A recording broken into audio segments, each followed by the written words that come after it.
कि आयरनी देखिए, अभी ये 3 विधेयक पास हुए हैं और केंद्र की सरकार ने जो है एमएसपी के दाम बढ़ा जी। दिए हैं। आप देखेंगे गेहूं, जौ, चना, मसूर, सरसों और कुसुम की फसलों पर केंद्र की सरकार ने जो है जो मिनिमम सपोर्ट प्राइस है वो इंक्रीज कर दिया है। अब ये कांग्रेसी और विपक्ष के लिए इतनी इतनी परेशानी का सबब है कि जो लोग अभी तक अपने आप को किसानों का हितैषी बताते हैं, जब से नरेंद्र मोदी की सरकार इस देश में आई है जगमाल जी, उन्होंने उन्होंने एक जो है एक बहुत बेसिक बदलाव करने की कोशिश करी है। देश के प्रधानमंत्री का लक्ष्य ये है कि 2022 तक जो है हम किसान की आय को दुगना करेंगे।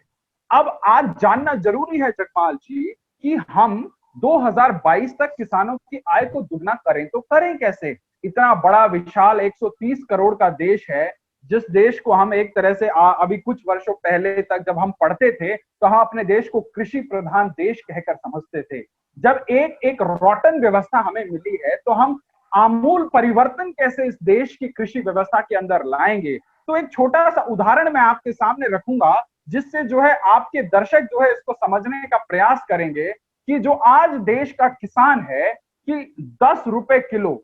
जो है प्याज बेच रहा है बाजार में, और वो रिटेल मार्केट में आते आते उपभोक्ता की थाली में पहुंचते पहुंचते जो 90 रुपए का प्याज हो रहा है। तो आज देश की जनता ये जानना चाह रही है, देश का किसान ये जानना चाह रहा है कि वो जो 80 रुपए है वो कौन दलाल खा रहा है। तो इसी चीज को खत्म करने के लिए आज आज देखिए इस मंडी की बात हो रही है, और देश के अंदर व्यवस्थाएं समय काल और परिस्थिति के अनुसार परिवर्तित हुई हैं। और आज जिस एपीएमसी का बहिष्कार कांग्रेस, जिस एपीएमसी पे जो है इतना बवाल कांग्रेस और जो विपक्षी लोग खड़े कर रहे हैं, 2012 में राहुल गांधी, कपिल सिब्बल और इनकी पूरी की पूरी पार्टी ने जो एक नया मजमा लगा रखा था, हम ये है वो है फलाना है। अरे आज विरोध करने से पहले 8 वर्ष पुराना आप जो है अपना ही वीडियो उठा के देख लीजिए। अच्छा, और किसान कैसे ऑपरेस होता है जगमाल जी, कि यदि एक बाजार में बेचने वाले अधिक हों और खरीदने वाले कम हों, तो ये एक बाजार का नियम है कि वो खरीदने वाले लोग आपस में साठ गांठ करके जो है उस माल जो प्रोडक्ट है उसके प्राइस को जो है वो कंट्रोल कर सकते हैं। तो आज जो एक नया एक एक रेवोल्यूशन लाया गया है, कृषि क्रांति जिसको मैं बोलूंगा, ये एक तरह का जो है ये एक बहुत बड़ा सर्जिकल स्ट्राइक है। एक ये जिस प्रकार से डीमोनेटाइजेशन जो इकोनॉमी में लाया था, उसी प्रकार का ये कृषि के क्षेत्र में मैं आपको बताना चाहूंगा कि अपने आप में एक डीमोनेटाइजेशन पार्ट 2 है। क्यों? क्योंकि एक किसान जब मंडी में अपना प्रोडक्ट लेके आता है, अपनी फसल बेचने के लिए लेके आता है, तो राज्य भर अगर मैं बात करूं तो 10 से 20% तक जो है उसको विभिन्न कर के माध्यम से या विभिन्न ब्रोकरेज के माध्यम से जो है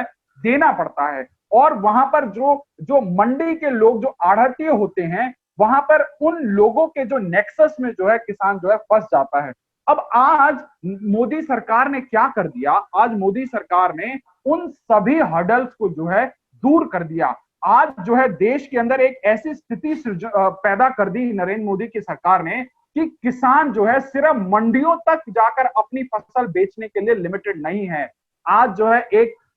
ई नैम करके एक डिजिटल मार्केट पैदा कर दी कि जो है कश्मीर का जो है किसान वो कन्याकुमारी तक बेच सकता है, अटक का किसान कटक तक बेच सकता है, देश का किसान किसी भी राज्य से किसी भी दूसरे राज्य में अपनी फसलों को बेच सकता है, और उस पर जो है कोई टैक्स नहीं लगेगा, कोई ब्रोकरेज नहीं लगेगी। तो ये इतना बड़ा जो एक रेवोल्यूशन है कि किसान को जो है एक प्लेटफॉर्म और उसको एक कॉन्फिडेंस देने का, और किस प्रकार से किसानों को वर्गलाया जा रहा है कि एमएसपी समाप्त हो जाएगी, मंडी समाप्त हो जाएगी। क्यों समाप्त होगी जगमाल जी? मंडियां उसी प्रकार से रहेंगी, सिर्फ एक बाजार के अंदर जो है कॉम्पिटिटिवनेस पैदा कर दी है कि जिसका फायदा जो है किसानों को मिले। और आज इतनी बड़ी पार्टी के जो है सांसद राहुल गांधी कैसे बरगला रहे हैं इस देश के किसानों को, कह रहे हैं कि एमएसपी कैसे मिलेगा। अब एमएसपी कैसे मिलेगा इसका जवाब तो मोदी सरकार ने कल ही दे दिया कि इन 6 फसलों पर। अच्छा, और समझना यह सबसे ज्यादा जरूरी है कि जो भी कृषि उत्पाद हैं, सभी कृषि उत्पादों के ऊपर जो है एमएसपी नहीं मिलता है। तो जो कुछ जो जो सिलेक्टिव जो है उत्पाद हैं उनके ऊपर एमएसपी मिलता है, और वो एमएसपी की प्रणाली इसी प्रकार से रहेगी। ये केंद्र सरकार ने अपनी मंशा जो है साफ कर दी है, और सरकारें जो है इसी प्रकार से एमएसपी के थ्रू खरीद करते रहेंगे। तो इससे जो मोटा मोटा असर हुआ है, जो राजनीति में बड़ा दखल करने वाले कुछ प्रदेशों के बड़े परिवार थे, चाहे वो पंजाब में हो, चाहे वो आपके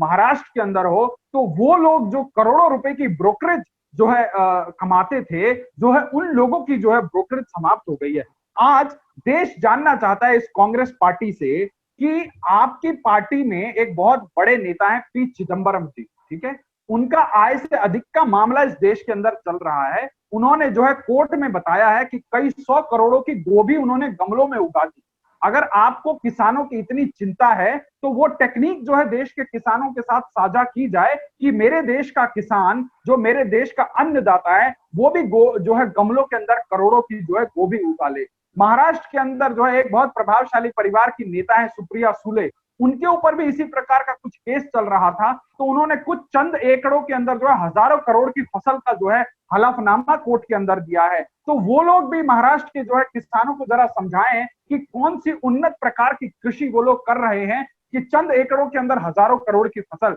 तो इस प्रकार से जो दोगले लोग हैं, जिन लोगों की कमाई जो है इस देश की सरकार ने, नरेंद्र मोदी ने जो समाप्त कर दी है, उन लोगों को परेशान होना लाजमी है। और आज देखिए, जो लोग अपने आप को जनता का प्रतिनिधि बताते हैं, जो लोग अपने आप को आम आदमी की आवाज बताते हैं, वो लोग आज राज्यसभा के अंदर जाकर किस प्रकार से गुंडाई कर रहे हैं, किस प्रकार से जो है उस विधेयक की प्रतियां फाड़कर राज्यसभा के उपसभापति के चेहरे के ऊपर फेंक रहे हैं, किस प्रकार से माइक तोड़ रहे हैं, किस प्रकार से मार्शल को पीट रहे हैं। आज देश का किसान सच्चे अर्थों में बहुत ही दुखी है कि जो हमारे जो है जनप्रतिनिधि होने का दावा करते हैं, जो राज्यसभा के अंदर बैठकर हमारे लिए नियम कानून बनाने की बात करते हैं, आज वो गली के गुंडों की तरह बर्ताव कर रहे हैं। माँ बेटे तो चर्चा करने के डर से ही देश छोड़ के भाग गए, और जो उनके गुंडे वहां सदनों के अंदर बैठे हैं वो किस प्रकार से बर्ताव कर रहे हैं, आज उन लोगों की हकीकत देश जो है राज्यसभा और लोकसभा के अंदर बखूबी देख रहा है। और देश 400 से 40 पर ला सकता है तो 40 से 4 पर भी ला सकता है। इन लोगों को ये बात समझनी होगी, और देश का किसान जो है अब बरगलाने पर नहीं बहकने वाला, बहलाने पर नहीं बहकने वाला, और देश का किसान जो है इन सभी चीजों को जो है बहुत भली भांति समझ रहा है। देखिए, हम लोगों को आंकड़ों के आधार पर समझना और समझाना बहुत जरूरी है जगमाल जी, कि केंद्र सरकार ने पिछले 6 सालों में क्या किया, क्या आधारभूत जो परिवर्तन है वो किसानों के लिए किए। अब इसी प्रकार से यदि हम राजनीतिक बयानबाजी करेंगे तो मुझे लगता है कि कभी भी जो है हम उसके ऊपर एक कंक्लूजन पर नहीं पहुंच सकते। परंतु जब हम डेटा के ऊपर बात करेंगे, जिस जिस डिजिटल मंडी की मैं आपसे बात कर रहा था कि ई नैम कर जो है एक डिजिटल प्लेटफॉर्म क्रिएट किया गया है कि आज देश का किसान उन प्लेटफॉर्म्स पर अपने आप को रजिस्टर करके अपनी फसल जो है कहीं पर भी बेच सकता है। तो आज लगभग 1,66,00,000 किसान जो है और 1,31,00,000 ट्रेडर जो है उस प्लेटफॉर्म पर रजिस्टर हो चुके हैं, और अभी मई के महीने तक 1,00,000 करोड़ से अधिक का ट्रांजैक्शन उस प्लेटफॉर्म पर हो चुका है। तो अभी जो है ये एक नई एक शुरुआत है। और जिस कॉन्ट्रैक्ट फार्मिंग की बात कर रहे हैं जगमाल जी, आप राजस्थान से आते हैं, आपको भी पता है कि बरसात ना होने पर और जो है तमाम प्रकार की जो नेचुरल कैलामिटीज होती हैं उससे किसान को कितना बड़ा नुकसान होता है। तो अब जो है इसमें जो कॉन्ट्रैक्ट फार्मिंग है इसकी वजह से जो है किसानों का जो नुकसान है उसको मिनिमाइज किया जा रहा है। आप फर्ज करिए कि आने वाली फसल के लिए आप एक किसान होकर किसी एक कंपनी के साथ जो है आप कॉन्ट्रैक्ट फार्मिंग कर रहे हैं, तो आपने जो है उसके साथ आज ही जो है एक मोल भाव तय कर लिया है कि irrespective of the coming conditions, तो जो किसान का जो है रिस्क मिनिमाइज होकर जो कंपनी का जो है रिस्क फैक्टर वहां पे बढ़ रहा है। तो आज जिस प्रकार से ये विपक्ष के लोग एक राजनीतिक एक द्वंद्व फैलाने की कोशिश कर रहे हैं, ये लोग अपने ही उन चीजों को भूल जाते हैं जिन चीजों को इन लोगों ने देश के अंदर इंट्रोड्यूस किया था। आज नरेंद्र मोदी जी इन्हीं लोगों के इनकम्प्लीट कामों को कंप्लीट कर रहे हैं, तो इनको तो खुश होना चाहिए, इन लोगों को समर्थन करना चाहिए। और ये इस प्रकार के अनरूली बिहेवियर से जो है अपना राजनीतिक आधार जो है जनता के बीच में धीरे धीरे खो रहे हैं। जी सर, बिल्कुल शर्मा जी, आपने बिल्कुल सही विश्लेषण किया इन तीनों विधेयकों का। आशा है कि जनता को सब समझ में आ गया होगा।